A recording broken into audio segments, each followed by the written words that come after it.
नमस्कार दोस्तों, मैं राजकुमार मौर्य प्रखर इंडिया यूट्यूब मंच पे आपका स्वागत है। बड़ी खबर आ गई है समाजवादी पार्टी से। 2024 का लोकसभा चुनाव जीतने के बाद समाजवादी पार्टी ने 2027 के लिए अपनी तैयारी को तेज कर दिया है। इसी क्रम को आगे बढ़ाते हुए समाजवादी पार्टी ने पूर्व समाजवादी पार्टी की नेत्री सुमन दिवाकर को अपनी पार्टी में एक बार फिर शामिल कर लिया है। सुमन दिवाकर हैं कौन, हम उनके बारे में हम आपको बताते हैं। पहले आप समाजवादी पार्टी का ट्वीट देख लीजिए और एक महत्वपूर्ण नेता है समाजवादी पार्टी की।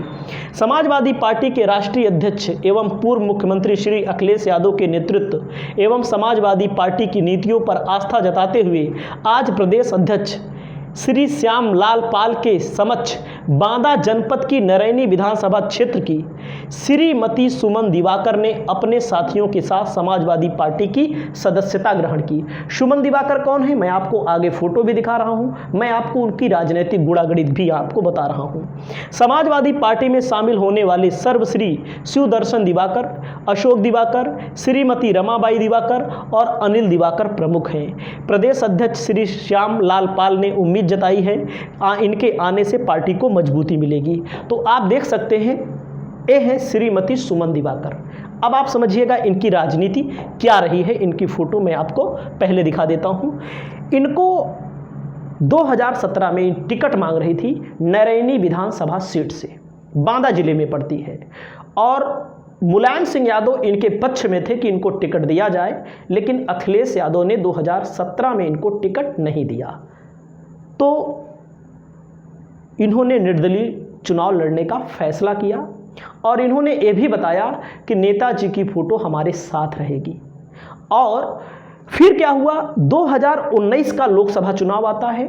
2019 के लोकसभा चुनाव में इगलास विधानसभा सीट, जैसे 2024 के चुनाव में 10 विधानसभा सीट खाली है, 2019 में 11 विधानसभा सीट खाली थी।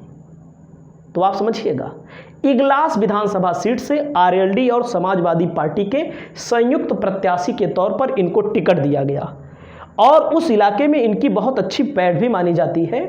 लेकिन इनका टिकट तो दिया गया आरएलडी की तरफ से, समाजवादी पार्टी के समर्थन से, लेकिन इनका पर्चा जो है खारिज हो गया। इन्होंने आरोप लगाया प्रशासन के ऊपर, क्योंकि बीजेपी की सरकार प्रदेश में, बीजेपी की सरकार केंद्र में। तो जब इन्होंने 2017 में इनको टिकट नहीं मिला था तो इन्होंने क्या कहा था, निर्दलीय प्रत्याशी सुमन दिवाकर बोली प्रचार में नेताजी की फोटो साथ रखूंगी। अब आप समझिएगा, समाजवादी पार्टी में इतनी लंबी सेवा इन्होंने की थी, तो इनको समाजवादी पार्टी की सरकार में राज्य महिला आयोग की सदस्य सुमन दिवाकर टिकट ना मिलने से फूट फूट कर रोई। उन्होंने सपा से बगावत करके मैनपुरी की किशनी विधानसभा सीट से निर्दलीय प्रत्याशी के तौर पर चुनाव लड़ने का निर्णय लिया और ये नरैनी विधानसभा की रहने वाली हैं, नरैनी विधानसभा की, और किशनी विधानसभा से चुनाव लड़ी। इन्होंने बताया 23 साल की थी तब से राजनीति कर रही हूं और समाजवादी पार्टी के साथ ही राजनीति की थी। अब ये समाजवादी पार्टी में दोबारा आ चुकी हैं। सुमन दिवाकर ने बताया कि टिकट कटने के बाद नेताजी से मिली थी, उन्होंने कहा जो होना था नहीं हो पाया, अब तुम्हें ही निर्णय लेना है, मैं तुम्हें रोकूंगा नहीं, जो करना है करो, मेरा आशीर्वाद था और रहेगा, वो मेरे गुरु हैं। 18 साल तक मैंने नेक ईमानदारी निष्ठा से पार्टी की सेवा की, यानी कि अच्छी सेवा इन्होंने की है समाजवादी पार्टी के साथ रहते हुए। और अलीगढ़ की इगलास विधानसभा सीट पर इनको टिकट तो मिला था, लेकिन इनका नामांकन रद्द कर दिया गया। नामांकन पार्टी के तौर पर नहीं रहा, चुनाव हार गई, इनका वो हो गया था। 10 प्रस्तावक चाहिए थे ना, तो उसमें कुछ कमियां रह गई प्रस्तावकों में, और 11 विधानसभा सीटों पर चुनाव हुआ था, आपने देखा था, जिसमें प्रतापगढ़ सीट हमारे यहाँ की थी, संगम लाल गुप्ता विधायक से सांसद बन गए थे। अलीगढ़ की इगलास, सहारनपुर की गंगोह, रामपुर, बाराबंकी की जैतपुर, चित्रकूट की मानिकपुर, बहराइच की बलहा, मऊ की घोसी सीट, अंबेडकर नगर की जलालपुर सीट और 11 सीटों पर चुनाव हुआ था। तो इससे समाजवादी पार्टी यहाँ पर मजबूती प्राप्त करेगी। सुमन दिवाकर एक मजबूत नेता के तौर पर भी जाने जाती हैं। आपकी राय क्या है समाजवादी पार्टी को लेकर के, आप कमेंट में जरूर बताइए।